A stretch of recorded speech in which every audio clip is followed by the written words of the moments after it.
Hi guys! If you keep up with my Instagram and Facebook, you've seen lots of pictures and videos from my Princess 5K at Walt Disney World this past weekend.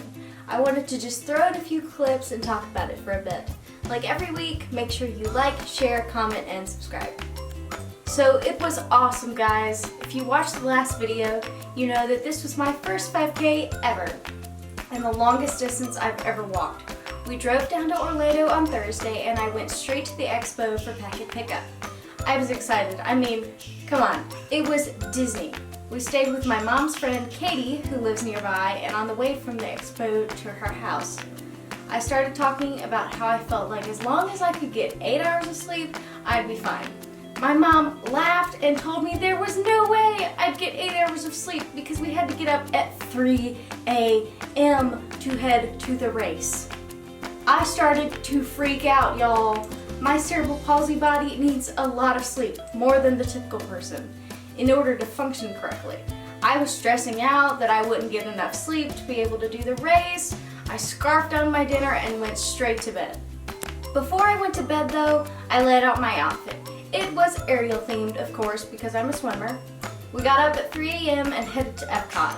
Just 12 hours earlier, it had been 80 degrees and sunny, but at the race start, it was around 50 and the temperature was dropping. So it was cold and windy, and even worse, it was misting rain. We stayed in the car as long as we could, but eventually we had to get out and face it.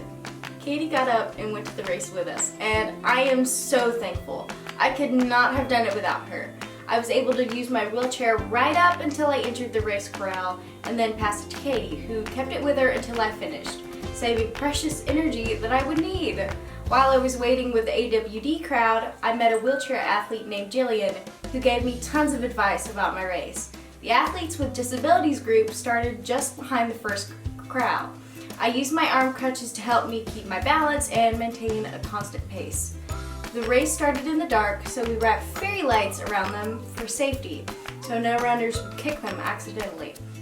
My mom also trailed behind me as an escort to keep people from running over me. The second wave of the crowd started maybe 30 seconds behind me, and a lot of people passed me shouting encouragement. I tried to smile and say thank you to all of them in the beginning, but there were just too many people to keep that up. I was slower than all the runners who went by, but I never was at risk of being at the back of the pack or being swept for time. When I made the turn towards the finish line, another of my mom's friends, Stephanie, who works for Disney and was working the race that morning, was stationed next to the course and called out to us. She ran ahead to the finish and arranged to give me my medal, which was really cool.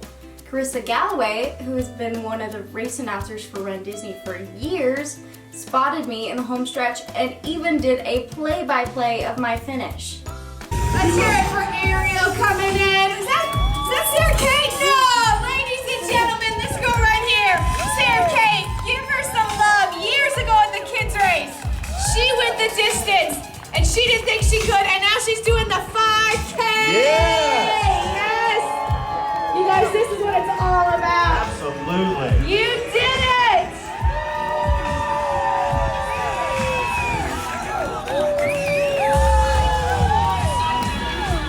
I'm actually gonna cry. I didn't know the story behind it. Even more congratulations. After I crossed the finish line, Carissa jumped down out of her booth where she was to come talk to me and take a picture with me, and a friend of ours who ran the 10K the next day told us that she talked about me again during the race, but we weren't there to hear it. I just wanted to give you guys some updates on my race, and before I go, like, comment, share, subscribe, and have a magical day. Bye!